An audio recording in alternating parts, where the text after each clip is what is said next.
Today the Kabbalah is free for all. But we have something beyond Kabbalah, and that is Hasidus. But it all began with Reb Shimon bar Yochai.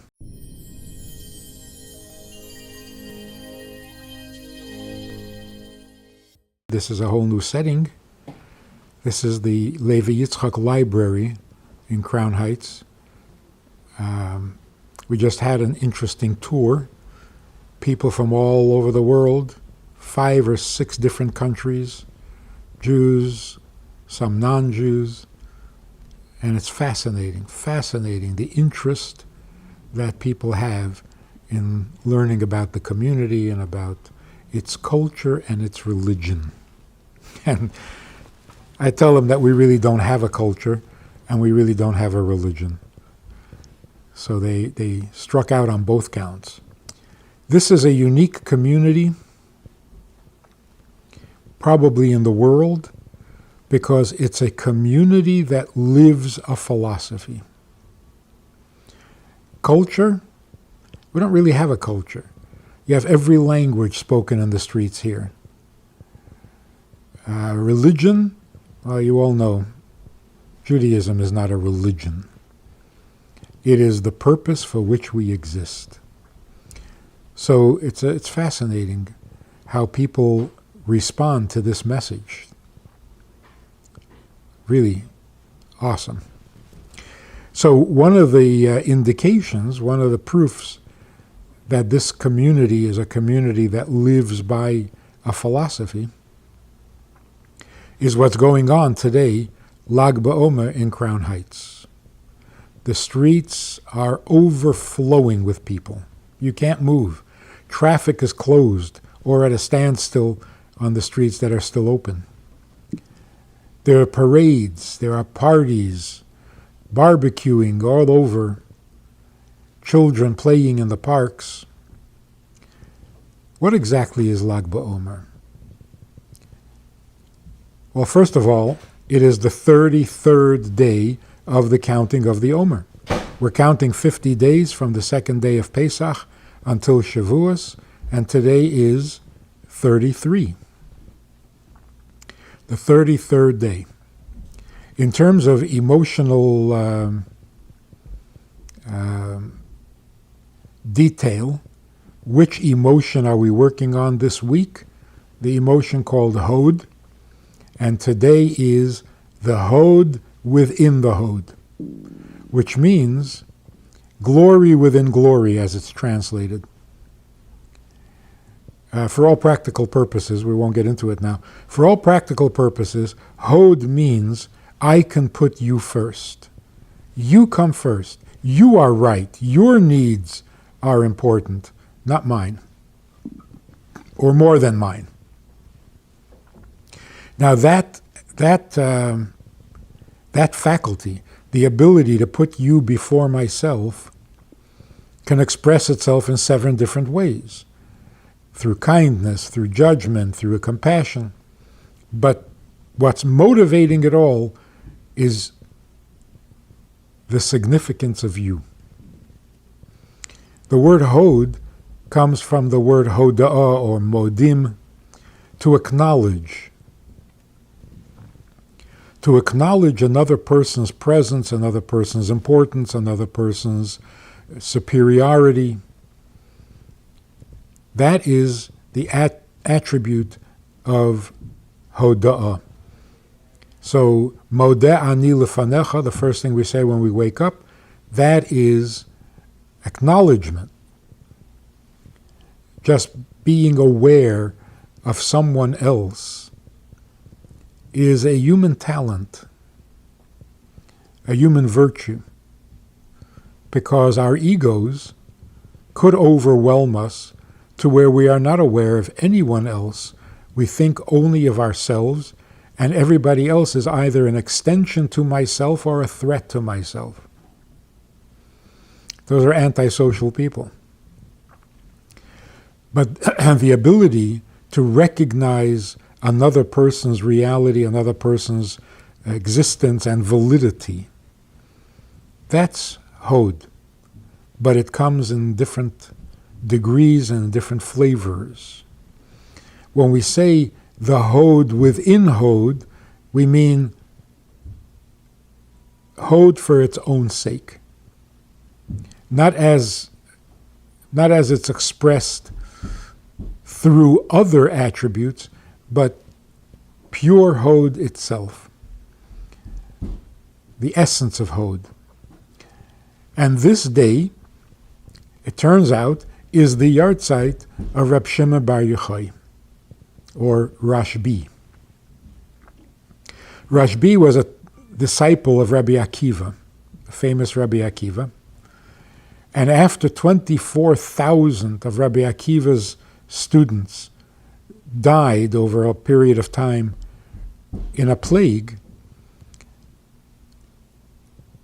the world of Jewish study, of scholarship, was devastated with such an incredible loss. And Rabbi Shimon bar Yochai, who survived the plague, actually restored the inspiration, the continued learning, the progress in the learning. But he is particularly famous for having written the Zohar. In those days, the study of Kabbalah, or the Kabbalah dimension of the Torah, that study was very limited. Even among the great scholars, there were only a few who were encouraged to study in a significant way. Everybody knew a little bit of Kabbalah, but to make it a real study, a thorough study, with an attempt to understand it properly, very few. You had to be over 40, you had to be a great scholar, you had to be particularly sensitive, a lofty soul.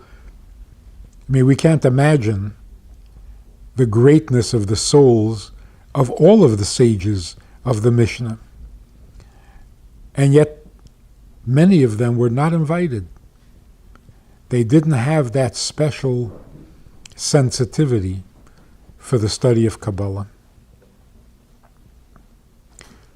But Reb Shimon bar Yochai, the Rashbi, he allowed the teachings of Kabbalah to actually be recorded.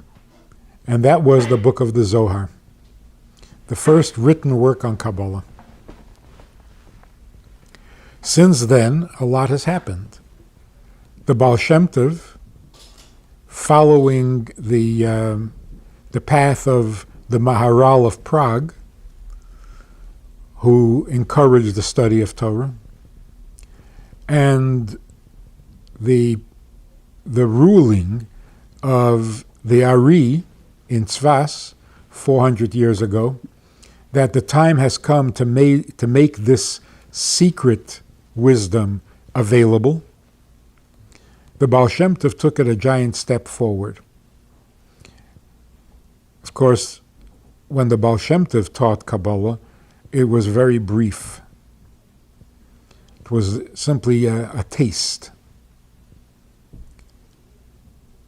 As the expression in Yiddish goes, on the tip of the fork.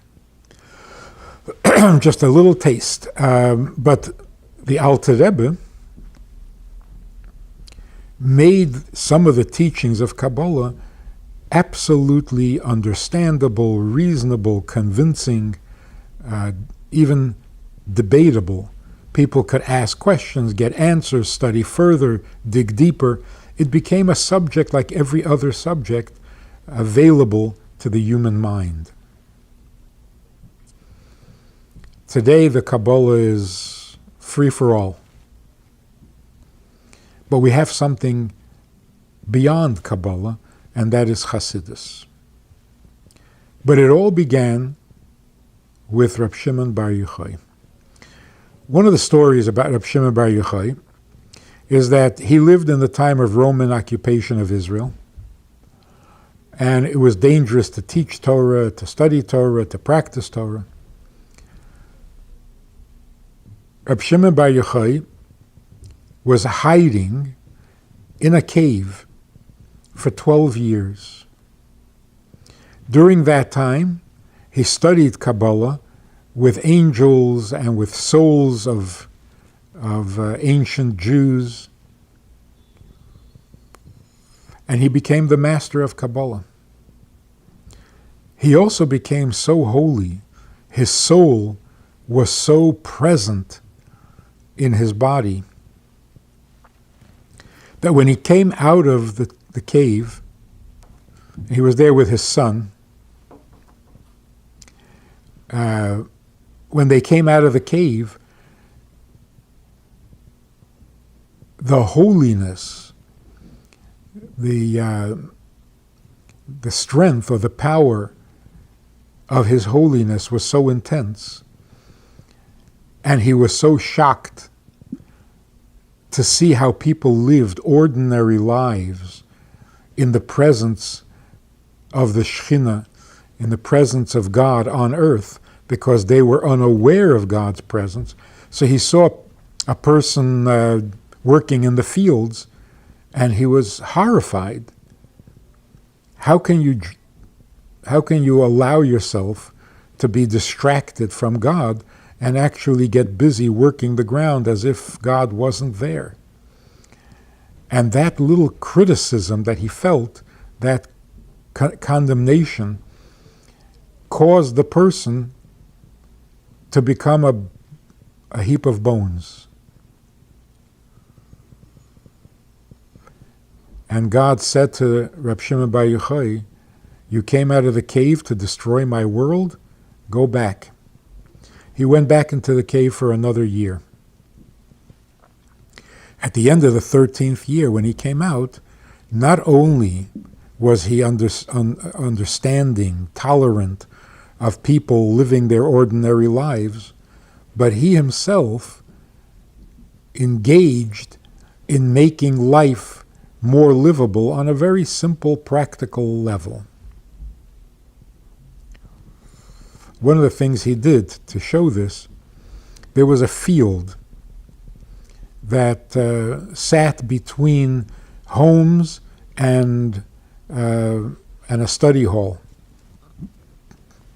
That field was known to have been the site of a battle, and that skeletons or bones of people who were killed in that battle were scattered all over this field.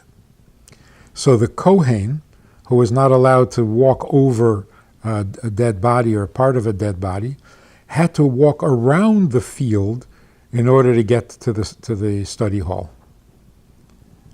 Reb Shimon made it his responsibility, his job, to clean up the field and gather together all the bones and have them buried so that the Kohen wouldn't have to walk around the field and they could walk directly across it. Something as ordinary, as simple as shortening the path for a person to be able to get directly to the study hall rather than going roundabout.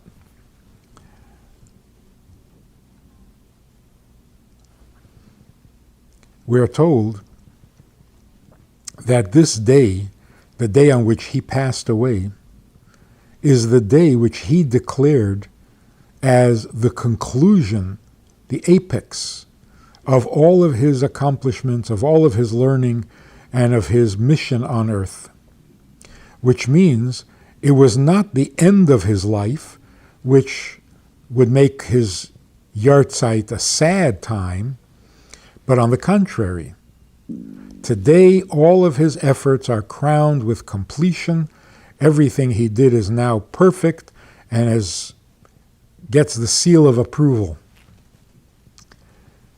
And that was the first time that we were allowed to appreciate the day in which a person passes away, not only as a sad time for the survivors, but also as a holiday.